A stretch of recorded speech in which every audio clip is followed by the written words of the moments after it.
Hello students, welcome back. Let's go back to section 3, exponential and logarithmic models. We went through three types of exponential models. One is exponential growth. Let's see, do we have a picture? Do we have a graph?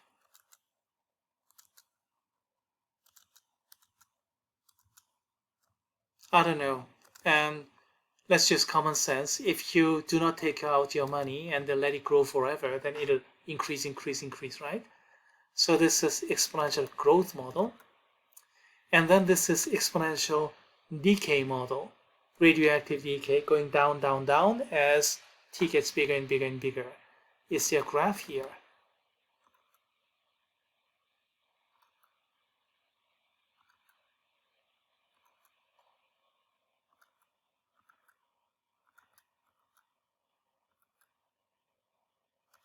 Okay, kind of like these.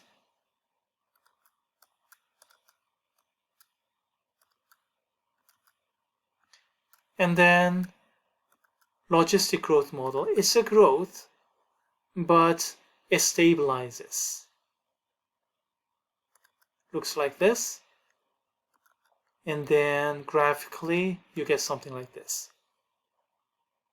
From zero, increase, and then stabilize.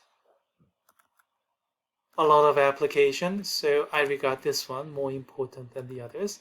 And all right, partly because I'm influenced by current situation, COVID epidemic, and then those monkeypox and so on and so forth. And those epidemic spread model, those are all logistic growth models. Now, three exponential models and no logarithmic models. So, okay, maybe a logarithmic model is in order. So let's consider this. Logarithmic scaling. Logarithmic scales are used to quantify the intensity. And here are the standard formulae. So, the intensity compared with standard intensity I0 and then the logarithm. Either you use log base 10 or natural log. Actually, it doesn't matter. We can adjust those by changing the coefficient. You see, that's because of the change of base formula. Let's see. Change of base formula. Any logarithm can be changed into natural logarithm, or any logarithm can be changed into log base 10. And then the change is, you see, multiplication of this 1 over log of a, or if I flip this over, it is multiplying by log of a. So basically, I'm changing the coefficient, otherwise the same. Here's an example. The 1906 earthquake in San Francisco had an estimated magnitude of 8.3 in Richter scale. In the same year, a powerful earthquake occurred on the Colombia-Ecuador border that was 4 times as intense. So 4 times the energy, okay? What is the Richter scale of the second earthquake? So 4 times in the intensity, 4 times the energy, 4 times destructiveness. Does that mean 4 times the Richter scale? Actually, no, it's not the case. I is becoming 4i. So basically, it's this. So for San Francisco, this is what we have. Then, oops, a wrong key. Sorry about that. A typo. The other Richter scale is basically this. 4 times the intensity. Oh. 4 times the intensity. Make sense? I became 4i. And then if you use a log rule, then it becomes like this.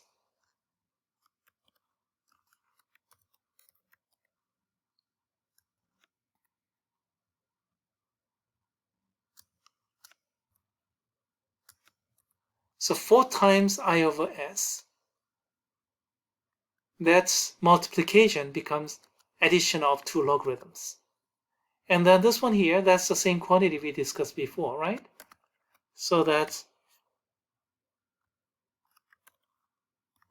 this one plus R1. So it increased only by log base 10 of 4. How large is it?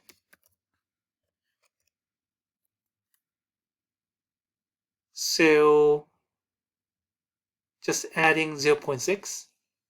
So 8.3. So add 0.6. So you're going to get 8.9. Does it make sense? So this is 8.3. And then adding 0.6. So you're going to get 8.9. Here's a solution. Okay. That's the information given, 8.3. And then in South America, there was an earthquake which is 4 times as strong, 4 times the energy, 4 times as destructive. Does it mean the Richter scale is 4 times the San Francisco? Actually, no, not really. It increases just a little bit, as a matter of fact, as you can see. So the second intensity is 4 times the first intensity, but then again, by the log rule, it's log 4 plus the original. And log 4, well, we calculated, it's 0.6. And then this one is, well, previous Richter scale of 8.3. So add them up, we have 8.9. So the difference of 0.6 in Richter scale is actually 4 times as large, 4 times as intense, 4 times the destruction, 4 times the energy. You see how things are going on here? So only a little bit of increase in Richter scale is actually humongous. And a lot of things are like this. For example, how do you measure the intensity of light? Lux. Again, that's logarithmic scaling. And then how do you measure the intensity of sound, loudness, the decibel? Again, that too is logarithmic.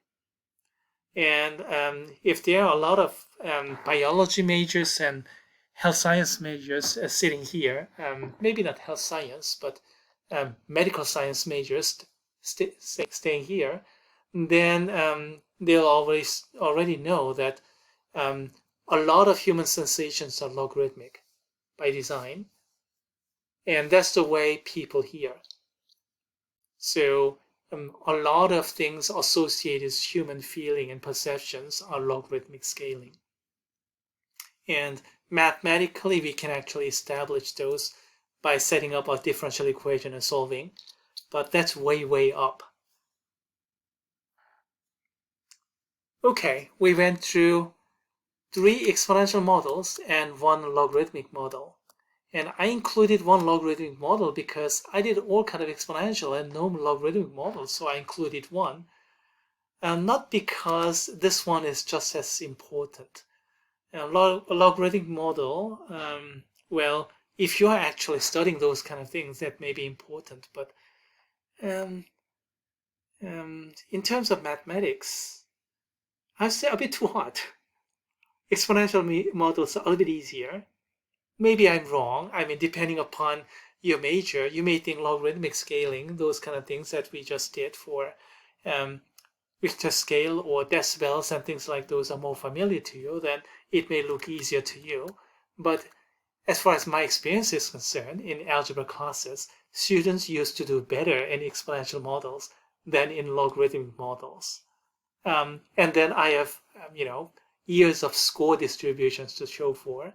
So emphasizing logarithmic models too much will result in lower scores. That's why I'm not doing too much here. In algebra classes, I have to emphasize all those, so I do cover all those. But here, this is just a review, so the chances not as much emphasis. So if you have to select just one topic for all these, then it should be logarithmic model. And if you want to select two topics, then logarithmic and radioactive model maybe. And then, of course, if you want to cover everything like blanket, then study all four. Okay, so much for exponential and logarithmic models. And we're going to talk about calculus of exponential and logarithmic functions in a separate video.